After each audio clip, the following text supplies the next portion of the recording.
ಸೂರ್ಯಗ್ರಹಣ ಚಂದ್ರಗ್ರಹಣ ಬಿಡೋದಕ್ಕೊಂದು ಸಮಯ ಅಂತ ಇದೆ. ಆದ್ರೆ ರಾಜ್ಯದ ರಾಜಕೀಯದಲ್ಲಿ ಸಂಪುಟ ವಿಸ್ತರಣೆ ಕುರಿತಾಗಿ ಇಟ್ಟಿರುವಂತಹ ಈ ಒಂದು ಗ್ರಹಣ ಯಾವಾಗ ಬಿಡುತ್ತೆ ಅನ್ನುವಂತ ಕ್ವಶನ್ ಮಾರ್ಕ್ಗೆ ಉತ್ತರ ಸಿಗುವಂತ ಕಾಲ ಸನ್ನಿಹಿತ ಆಗ್ತಾ ಇರುವಂತದ್ದು. ದೆಹಲಿಯಲ್ಲಿ ಡಿಕೆ ಸಂಪುಟ ವಿಸ್ತರಣೆಗೆ ಸರ್ಕಸ್ ನಡೀತಾ ಇದೆ. ರಾಜ್ಯ ನಾಯಕರಿಂದ ಮತ್ತೆ ದೆಹಲಿ ದಂಡಯಾತ್ರೆಯನ್ನ ಹೋಗಲಾಗಿದೆ. ರಾಜ್ಯ ನಾಯಕರಿಂದ ಮತ್ತೆ ದೆಹಲಿ ದಂಡಯಾತ್ರೆಯನ್ನ ಮಾಡಲಾಗಿದೆ. ಪರಿಷ್ಕೃತ ಪಟ್ಟಿಯೊಂದಿಗೆ ದೆಹಲಿಗೆ ಹಾರಿದ್ದಾರೆ ಡಿಕೆ ಶಿವಕುಮಾರ್. ಸಂಪುಟ ವಿಸ್ತರಣೆ ಬಗ್ಗೆ ಹೈ ವೋಲ್ಟೇಜ್ ಮೀಟಿಂಗ್ ಅನ್ನ ಮಾಡಲಾಗುತ್ತೆ. ರಾಹುಲ್ ಸಮ್ಮುಖದಲ್ಲಿ ಸಂಪುಟದ ಪಟ್ಟಿ ಸಿದ್ಧ ಆಗುವಂಥದ್ದು, ಯಾರ್ಯಾರು ಇರ್ತಾರೆ ಫೈನಲ್ ಪಟ್ಟಿಯಲ್ಲಿ ಅನ್ನೋದೇ ಈಗಿರುವಂತಹ ಬಹಳ ಮುಖ್ಯವಾದಂತಹ ಪ್ರಶ್ನೆ. ದೆಹಲಿಯಲ್ಲಿ ಡಿಕೆ ಸಂಪುಟ ವಿಸ್ತರಣೆ ಸರ್ಕಸ್ ನಡೀತಾ ಇದೆ. ಮೀಟಿಂಗ್ ಅನ್ನ ಮಾಡುವುದಕ್ಕೆ ಇದೀಗ ದೆಹಲಿಯತ್ತ ಮುಖ ಮಾಡಿದ್ದಾರೆ ರಾಜ್ಯ ನಾಯಕರು. ಪರಿಷ್ಕೃತ ಪಟ್ಟಿಯೊಂದಿಗೆ ದೆಹಲಿಗೆ ಹಾರಿದ್ದಾರೆ ಡಿಕೆ ಶಿವಕುಮಾರ್. ಸಂಪುಟ ವಿಸ್ತರಣೆ ಕುರಿತಾಗಿ ಹೈ ವೋಲ್ಟೇಜ್ ಮೀಟಿಂಗ್ ಅನ್ನ ಮಾಡಲಾಗುತ್ತೆ. ಒಂದ್ ಕಡೆನಲ್ಲಿ ಸ್ಥಳೀಯ ಚುನಾವಣೆಗಳು ಬರುತ್ತೆ, ಅದನ್ನ ಲೆಕ್ಕಾಚಾರವಾಗಿಟ್ಕೊಂಡು ಪಟ್ಟಿಯನ್ನು ಸಿದ್ಧಪಡಿಸಬೇಕಾಗತ್ತೆ. ಪ್ರಾದೇಶಿಕವಾಗಿ ಜಾತಿವಾರು ಇದೆಲ್ಲವನ್ನ ನೋಡಿಕೊಂಡು ಫೈನಲ್ ಪಟ್ಟಿಯನ್ನ ತಯಾರು ಮಾಡುವಂಥದ್ದು. ಇದೀಗ ಎರಡನೇ ಪಟ್ಟಿಯಲ್ಲಿ ಯಾರೆಲ್ಲ ಹೆಸರಿರುತ್ತೆ ಅನ್ನೋದೇ ತೀವ್ರವಾದಂತಹ ಕುತೂಹಲವನ್ನು ಮೂಡಿಸ್ತಾ ಇರುವಂಥದ್ದು. ಹೈಕಮಾಂಡ್ ಹೇಳ್ತಾ ಇದೆ ಹೊಸಬರಿಗೆ ಅವಕಾಶಗಳನ್ನ ಕೊಡಬೇಕು, ಹೊಸಬರು ಇರಬೇಕು ಅಂತ. ಅದಕ್ಕೆ ಸಿದ್ದರಾಮಯ್ಯ ಹಾಗೂ ಡಿಕೆ ಶಿವಕುಮಾರ್, ಕೆ ಹರಿಪ್ರಸಾದ್ ಅವರು ಹೇಳ್ತಾ ಇರುವಂತಹ ವಿಚಾರ, ಹಳಬರಿಗೂ ಕೂಡ ಅಷ್ಟೇ ಸ್ಥಾನಮಾನವನ್ನ ಕೊಡಬೇಕಾಗತ್ತೆ ಅಂತ ಹೇಳ್ತಾ ಇರುವಂಥದ್ದು. ಹನುಮಂತನ ಬಾಲದ ರೀತಿಯಲ್ಲಿ ಪಟ್ಟಿಯ ಲೀಸ್ಟ್ ಅನ್ನೋದೇನಿದೆ ಅದು ಉದ್ದ ಆಗ್ತಾ ಇದೆ. ಸುಮಾರು 4-5 ಪಟ್ಟಿಗಳು ತಯಾರಾಗಿರುವಂಥದ್ದು. ಒಂದ್ ಕಡೆನಲ್ಲಿ ಮಾಜಿ ಸಿಎಂ ಸಿದ್ದರಾಮಯ್ಯನವರು ತಯಾರಿಸಿರುವಂತಹ ಪಟ್ಟಿ, ಮತ್ತೊಂದ್ ಕಡೆನಲ್ಲಿ ಡಿಕೆ ಶಿವಕುಮಾರ್ ಅವರು ತಯಾರಿಸಿರುವಂತಹ ಪಟ್ಟಿ, ಕೆ ಹರಿಪ್ರಸಾದ್ ಅವರು, ಇನ್ನೊಂದ್ ಕಡೆನಲ್ಲಿ ಕೇಂದ್ರ ಸಚಿವರು ಒಂದು ಪಟ್ಟಿಯನ್ನು ತಯಾರಿಸಿದ್ದಾರೆ. ಇಂದು ಇಡೀ ದಿನ ಮ್ಯಾರಥಾನ್ ಮೀಟಿಂಗ್ ಆಗುವಂತಹ ಸಾಧ್ಯತೆ ಹೆಚ್ಚಿನದಾಗಿದೆ. ಇಂದು ಸಂಜೆ 4 ಗಂಟೆಗೆ ಕಾಂಗ್ರೆಸ್ ನಾಯಕರ ಸಭೆ ಕೂಡ ಇರುತ್ತೆ. ಮಲ್ಲಿಕಾರ್ಜುನ್ ಖರ್ಗೆ ನೇತೃತ್ವದಲ್ಲಿ ಹೈ ವೋಲ್ಟೇಜ್ ಮೀಟಿಂಗ್ ಅನ್ನ ಮಾಡಲಾಗುತ್ತೆ. ಡಿಕೆ ಸಂಪುಟಕ್ಕೆ ಯಾರು ಇನ್ ಆಗ್ತಾರೆ, ಯಾರು ಔಟ್ ಆಗ್ತಾರೆ ಅನ್ನೋದೇ ಪ್ರಮುಖವಾದಂತಹ ಪ್ರಶ್ನೆ.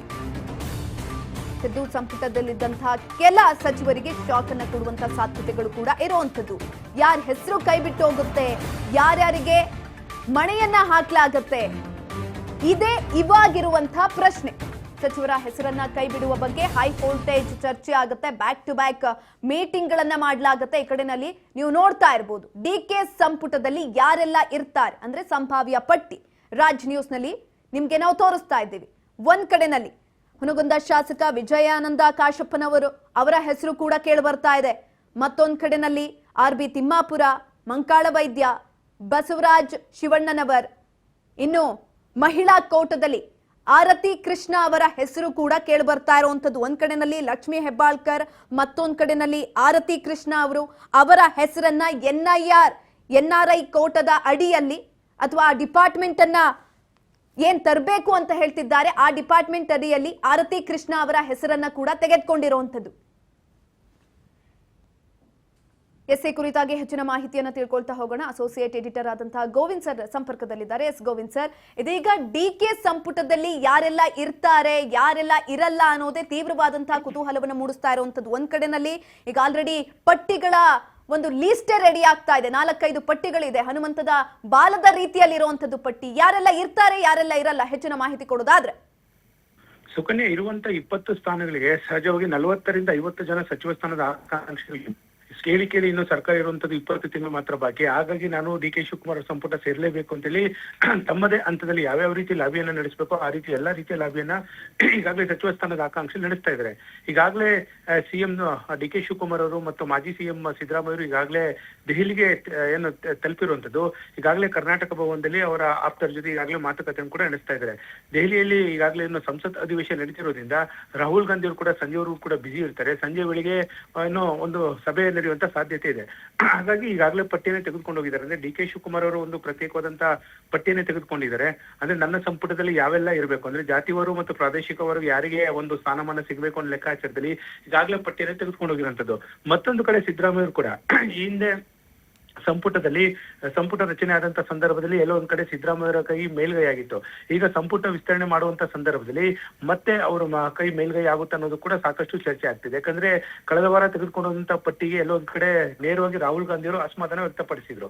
ಸಿದ್ದರಾಮಯ್ಯ ಮತ್ತು ಡಿ ಕೆ ಶಿವಕುಮಾರ್ ತೆಗೆದುಕೊಂಡಂತ ಪಟ್ಟಿ ಈಗ ನನಗೆ ಈ ಒಂದು ಪಟ್ಟಿ ಸಂಬಂಧಪಟ್ಟಂತೆ ಅತೃಪ್ತಿ ಇದೆ, ಹಾಗಾಗಿ ಹೊಸ ಪಟ್ಟಿಯೊಂದಿಗೆ ನೀವು ಬನ್ನಿ ದೆಹಲಿಗೆ ಅಂತೇಳಿ ರಾಹುಲ್ ಗಾಂಧಿ ಅವರು ಖುದ್ದು ಸಿದ್ದರಾಮಯ್ಯ ಮತ್ತು ಡಿ ಕೆ ಶಿವಕುಮಾರ್ ಹೇಳಿ ಕಳಿಸಿದ್ರು. ಹೀಗಾಗಿ ಒಂದು ಹೊಸ ಪಟ್ಟಿಯನ್ನು ಈಗ ತೆಗೆದುಕೊಂಡು ಹೋಗಿದ್ದಾರೆ. ಇವತ್ತು ಸಂಜೆ ನಡೆಯುವಂತ ಒಂದು ಸಭೆಯಲ್ಲಿ ಈ ಎರಡೂ ಪಟ್ಟಿ ಸಂಬಂಧಪಟ್ಟಂತೆ ಚರ್ಚೆ ಮಾಡ್ತಾರೆ. ತದ ಬಳಿಕ ಹೈಕಮಾಂಡ್ ನಾಯಕರು ಒಂದು ಅಂತಿಮವಾದಂತ ಒಂದು ಚರ್ಚೆ ಮಾಡುವಂತ ಸಾಧ್ಯತೆ ಇದೆ. ಇವತ್ತು ಮಧ್ಯಾಹ್ನ 3 ಗಂಟೆಗೆ ಕೆ.ಸಿ. ವೇಣುಗೋಪಾಲ್ ಮತ್ತು ಸುರ್ಜೇವಾಲಾ ಅವರ ಜೊತೆ ಒಂದು ಸುತ್ತಿನ ಮಾತುಕತೆ ನಡೆಯುತ್ತೆ. ಇದಾದ ಬಳಿಕ ಮತ್ತೊಮ್ಮೆ ಅಂದ್ರೆ ಸಂಜೆ ಅಷ್ಟೊತ್ತಿಗೆ ರಾಹುಲ್ ಗಾಂಧಿ ಅವರ ಜೊತೆ ನೇತೃತ್ವದಲ್ಲಿ ಒಂದು ಸಭೆ ಆಗಲಿದೆ. ಹಾಗಾಗಿ ಬಹುತೇಕವಾಗಿ ಇವತ್ತು ಒಂದ್ ವೇಳೆ ಏನಾದ್ರು ಸಚಿವ ಸಂಪುಟ ವಿಸ್ತರಣೆ ಸಂಬಂಧಪಟ್ಟಂತೆ ಹೈಕಮಾಂಡ್ ನಾಯಕರ ಜೊತೆ ಏನು ಸಭೆ ಏನಾದ್ರು ಅಪೂರ್ಣ ಆದ್ರೆ ಮತ್ತೆ ನಾಳೆ ಮತ್ತೊಮ್ಮೆ ಸಭೆ ಆಗುತ್ತೆ. ಬಹುತೇಕವಾಗಿ ಈ ವಾರದೊಳಗೆ ಅಂದ್ರೆ ಶುಕ್ರವಾರ ಸಂಪುಟ ವಿಸ್ತರಣೆ ಮಾಡಲೇಬೇಕು ಅಂತೇಳಿ ಡಿ ಕೆ ಶಿವಕುಮಾರ್ ಅವರು ಕೂಡ ಹೈಕಮಾಂಡ್ ನಾಯಕರ ಮೇಲೆ ಈಗಾಗಲೇ ಒತ್ತಡ ಉಂಟು ಆಗ್ತಾ ಇದ್ದಾರೆ. ಹಾಗಾಗಿ ಹೈಕಮಾಂಡ್ ನಾಯಕರ ಒತ್ತಡಕ್ಕೆ ಈಗಾಗಲೇ ಡಿ ಕೆ ಶಿವಕುಮಾರ್ ಅವರು ಎಷ್ಟರ ಮಟ್ಟಿಗೆ ಒಂದು ಸಕ್ಸಸ್ ಆಗ್ತಾರೆ ಅನ್ನೋದನ್ನ ಸದ್ಯಕ್ಕೆ ಕಾದ್ ನೋಡ್ಬೇಕಾಗುತ್ತೆ. ಇವತ್ತು ಸಂಜೆ ರಾಹುಲ್ ಗಾಂಧಿ ನೇತೃತ್ವದ ಒಂದು ಹೈ ವೋಲ್ಟೇಜ್ ಮೀಟಿಂಗ್ ಇದೆ. ಆ ಒಂದು ಸಭೆ ಬಳಿಕ ಅಂತಿಮವಾಗಿ ಸಂಪುಟದಲ್ಲಿ ಯಾರು ಸೇರ್ತಾರೆ ಅನ್ನೋ ವಿಚಾರ ಸಂಬಂಧಪಟ್ಟಂತೆ ಅಂತಿಮವಾದಂತ ತೀರ್ಮಾನ ಆಗುವಂತ ಸಾಧ್ಯತೆ ಇದೆ. ಸುಕನ್ಯಾ. ಎಸ್ ಗೋವಿಂದ್, ಮತ್ತೊಂದ್ ಕಡೆನಲ್ಲಿ ಮಹಿಳಾ ಕೋಟದ ಅಡಿಯಲ್ಲಿ ಇದೀಗ ಲಕ್ಷ್ಮಿ ಹೆಬ್ಬಾಳ್ಕರ್ ಅವರು ಇದ್ದಾರೆ. ಮತ್ತೊಂದ್ ಕಡೆನಲ್ಲಿ ಆರತಿ ಕೃಷ್ಣ ಅವರನ್ನ ಎನ್ಆರ್ಐ ಕೋಟದ ಅಡಿಯಲ್ಲಿ ಅವರನ್ನ ಅಥವಾ ಹಿರಿತನ ಕೋಟ ಅನ್ನೋದೇನಿದೆ ಅದರ ಅಡಿಯಲ್ಲಿ ಅವರನ್ನ ಕೂಡ ಸೇರ್ಪಡೆ ಮಾಡಿಕೊಳ್ಳುವಂತ ಸಾಧ್ಯತೆಗಳು ಹೆಚ್ಚಿನದಾಗಿದೆ. ಅದರ ಜೊತೆಯಲ್ಲಿ ನಯನಾ ಮೋಟಮ್ಮ ಅಂದ್ರೆ ಹೊಸಬರಿಗೆ ಅವಕಾಶವನ್ನ ಕೊಡಬೇಕು ಅನ್ನುವ ನಿಟ್ಟಿನಲ್ಲಿ ನಯನಾ ಮೋಟಮ್ಮ ಅವ್ರಿಗೂ ಕೂಡ ಮಣೆ ಹಾಕುವಂತ ಸಾಧ್ಯತೆ ಇರುವಂತದ್ದು. ಈ ಮೂವರಲ್ಲಿ ಯಾರಿಗೆ ಸಿಗಬಹುದು? ಸುಕನ್ಯಾ, ಸಹಜವಾಗಿ ಎಲ್ಲೋ ಒಂದ್ ಕಡೆ ರಾಹುಲ್ ಗಾಂಧಿ ಈಗಾಗಲೇ ರಾಜ್ಯ ನಾಯಕರಿಗೆ ಒಂದು ವಿಚಾರವನ್ನ ಸ್ಪಷ್ಟವಾಗಿ ಸಂದೇಶವನ್ನ ರವಾನೆ ಮಾಡಿದ್ದಾರೆ. ಅಂದ್ರೆ ಹಿರಿಯರಿಗೂ ಕೂಡ ಎಷ್ಟರ ಮಟ್ಟಿಗೆ ಸ್ಥಾನಮಾನ ಕೊಡ್ತೀರಾ, ಅದೇ ರೀತಿ ಕಿರಿಯರಿಗೂ ಕೂಡ ಅಷ್ಟರ ಮಟ್ಟಿಗೆ ಸ್ಥಾನಮಾನ ಕೊಡಿ ಅಂತ ಹೇಳಿ.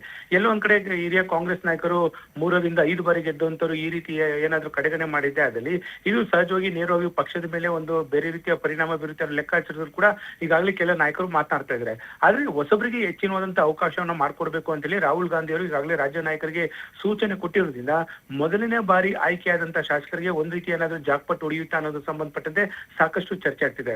ಜೊತೆಗೆ ಎಲ್ಲೊಂದ್ ಕಡೆ ಮಹಿಳಾ ಕೋಟದಡಿ ಬಹುತೇಕವಾಗಿ ಏನು 4 ಹೆಸರು ಪ್ರಮುಖವಾಗಿ ಕೇಳಿ ಬರ್ತಿದೆ. ನಯನಾ ಮೋಟಮ್ ಅವರ ಹೆಸರು ಪ್ರಮುಖವಾಗಿ ಕೇಳಿ ಬರ್ತಿದೆ. ಜೊತೆಗೆ ಆರತಿ ಕೃಷ್ಣ ಅವರ ಹೆಸರು ಕೂಡ MLC ಅವರ ಹೆಸರು ಕೂಡ ಕೇಳಿ ಬರ್ತಿದೆ. ಜೊತೆಗೆ ಈ ಹಿಂದೆ ಮಹಿಳಾ ಮತ್ತು ಮಕ್ಕಳ ಕಲ್ಯಾಣ ಇಲಾಖೆ ಸಚಿವೆಯಾದಂತ ಉಮಾಶ್ರೀ ಅವರ ಹೆಸರು ಕೂಡ ಪ್ರಬಲವಾಗಿ ಕೇಳಿ ಬರ್ತಿರುವಂತದ್ದು.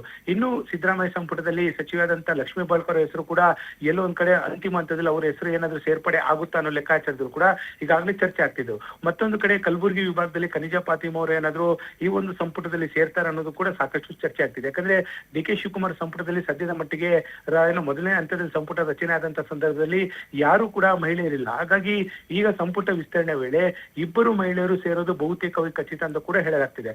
ಹಾಗಾಗಿ ಎಲ್ಲೋ ಒಂದ್ ಕಡೆ ಕಿರಿಯರು ಜೊತೆಗೆ ಹಿರಿಯರಿಗೂ ಕೂಡ ಹೆಚ್ಚಿನವಾದಂತಹ ಒಂದು ಸೂಕ್ತವಾದ ಸ್ಥಾನಮಾನವನ್ನು ಕೊಡಬೇಕು ಅನ್ನೋ ಲೆಕ್ಕಾಚಾರದಲ್ಲಿ ಈಗಾಗಲೇ ಹೈಕಮಾಂಡ್ ನಾಯಕರು ಬಂದಂತೆ ಕಾಣಿಸ್ತಿದೆ. ಒಂದ್ ರೀತಿಯಲ್ಲಿ ಎಲ್ಲೋ ಒಂದ್ ಕಡೆ ಅಳೆದು ತೂಗಿ ಒಂದು ಸಂಪುಟ ರಚನೆ ಮಾಡೋದಕ್ಕೆ ಎಲ್ಲೋ ಒಂದ್ ಕಡೆ ಹೈಕಮಾಂಡ್ ನಾಯಕರು ಮುಂದಾಗಿದ್ದಾರೆ.